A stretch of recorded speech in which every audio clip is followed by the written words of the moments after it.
तारिख जुलाइ 4 गेजेराव रन्जन दैमारी सारखौ गुवाहाटी सेन्ट्रेल जेलनिफ्राय दिहुनखोमानानै काहिलिपारा NDFB नाव मोनसे जेल बानायनानै बिथांखौ दोनदों।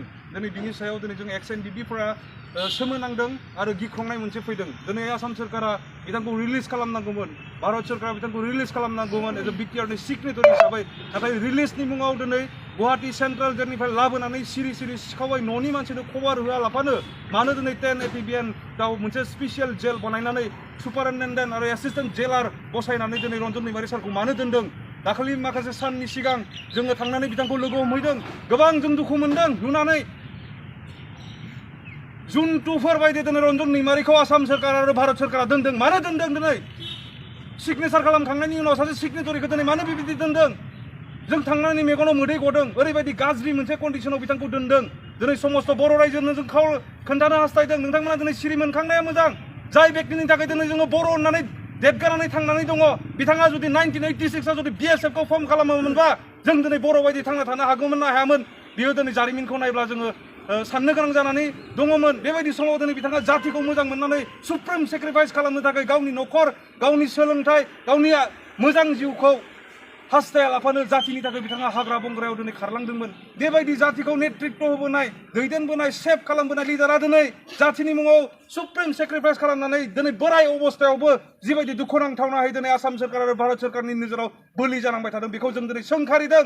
आरो जोङो गोख्रों रावजों आसाम सरकार आरो भारत सरकार आरो BTC सरकारखौ जोङो बुंदों, नोंथांमोना दिनै रन्जन दैमारीखौ बरननांगौ। बरननायनि नामाव दिनै नोंथांमोना जि गेम गेलेदों बेखौ दिनै NDFB आरो साफ्रोम बर' रायजो राजाफ्रा लुबैयाखै।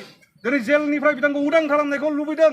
सिगनेटरि हिसाबै बर'नि गेजेराव फैनानै खामानि मावजानायखौ दिनै साफ्रोम बर' रायजो राजाफ्रा हास्थायदों। नाथाय दिनै जोंनि बर'नि बिबेगाव गोसोआव थानाय मोनसे आसाखौ लानानै दिनै BTC सरकार, आसाम सरकार आरो भारत सरकारा दिनै गेलेनायखौसो जों नुदों। जुन्थुफोर बायदि सिरियाखानायावसो दिनै मोसाखौ बेबायदि दोनो, सिंहखौ दिनै बेबायदि जोबनानै दोनो, रन्जन दैमारीखौ दिनै बेबायदि दोनदों। जों दाखालि नुनानै मेगनाव मोदै गदों। जों जेब्ला लोगो हमहैनो नागिरदों, बिथांनि जि दोननाय रुम, मोननै रुम दङ, जाय रुमनि साइजआ दिनै 15/14 जागोन। बिनिफ्राय अख्रां नुनाय मोनसेल' स्पेस दङ, जायहा दिनै 20 फुट गोलाव, 15 फुट गुवार। बिनि उनावनो दिनै ग्रिल होनानै दोनदों, ताला मारिनानै दिनै बिथांखौ सिङाव दोनो, बाहेरनिफ्राय दिनै सावरायनो गोनां बेबायदि अयथासारै दिनै दोनदों।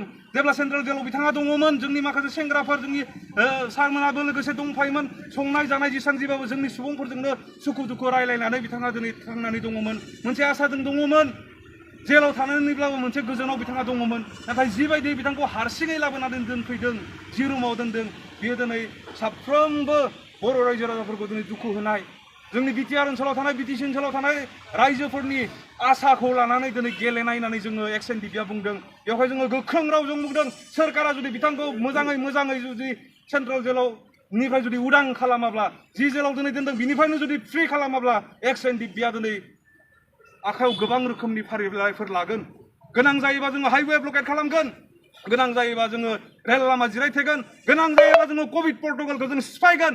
बेवहाय दिनै आसाम सरकार आरो भारत सरकार आरो BTC सरकारखौ जों खावलायदों। दुखुनांथावना, मैयानि समाव जोङो गबिन्द बसुमतारीखौ लोगो हमनो थांदोंमोन। बिथाङा सासे सिगनेटरि, उदालगुरि कनस्टिटिउन्सिनिफ्राय बिथाङा MLA जानानै देरहालांदों, डिपुटि चिफ BTCनि। बिथांखौ जेब्ला जोङो नाब्ला सारनि समयसाफोरखौ लानानै जेब्ला सावरायनो थांदों, बिथाङा जोंखौ गेट सिङाव सोआखै, जोंजों सावरायदों। जोंखौ गेटनि मोखाङाव घन्टासेनि खाथिफ्राम नेहोनानै जेबो मोजां रेसपन्स मोनाखै। बेवहाय जोङो खावलायगोन गुरैयै, नोंथांमोनाबो दिनै संग्रामि नेतामोन, नोंथांमोना दिनै गोसो होनाया मोजां। आसाम एसेम्ब्लिया दिनै सोलिफिनगोन, एसेम्ब्लियाव दिनै पुट आप खालामनांगौ। बर'निफ्राय जेसेबांखिनि देरहालांनाय MLAफोर दङ, BPF आरो UPPLनि MLAफोर, नोंथांमोना दिनै रन्जन दैमारी आरो NDFBनि जेसेबांखिनि जेलाव दङ, बिदायखौ दिनै हाउस एरेस्ट खालामनानै दोनदों। जों मिथिदों नोंथांमोना बिनि सायाव दिनै हज्रि खावनानै खौरां बुंनांगौ, नङाबा दिनै जों नोंथांमोननि न'आव जोङो थांगोन, जोङो नोंथांमोनजों सावरायनो गोनां बायद' जागोन। आरो बेखौबो जुदि नोंथांमोना मानियाब्ला जोङो समाजो लोगोसे जोंनो फोरमायलांगोन जोङो बिनि सायाव माबायदि खामानि मावो। जोंहा दिनै गोसोआव गाबखांनाय फैदों, नों जायफोरा दिनै रिप्रेजेन्टेटिभ जानानै दङ, MLA जानानै दङ, BTCनि चिफ जानानै दङ, डिपुटि जानानै दङ, EM जानानै दङ, नोंथांमोना रायजोनि खाथियाव थांनानै सोंहैथां। साफ्रोम बर'फोरनि गोसोआव मोनसे लुबैनाय दङ, रन्जन दैमारीजों लोगोसे जेसेबांखिनि जेलाव दङ बिथांमोना उदां जानांगौ। नाब्ला सारा जातिनि थाखाय खामानि मावबोदों, बिथाङा जातिनि गेजेराव माबा मोनसे मावनो मोननांगौ, बिनि दैदेननायखौ जों नायनो होननानै साफ्रोम बर' रायजो राजाफ्रा नेनानै दङ। आरो बे समाव आं खावलायबावगोन, डक्टर हेमन्त बिश्व शर्मा, नोंथाङा बुंदोंमोन जे दाखालि क'क्राझाराव फैबा बर'लेण्डआव शान्तिनि थाखाय, মই বড়োল্যান্ডত শান্তিৰ কাৰণে যিকোনো প্ৰকাৰে কাম কৰিম। ডক্টৰ হেমন্ত বিশ্ব শৰ্মা অসমৰ মুখ্যমন্ত্ৰী আপুনি কৈছিল আপুনি দায়িত্ব লওক আজি ৰঞ্জন দৈমাৰীক চেণ্ট্ৰেল জেলৰ পৰা ওলাই পেলাই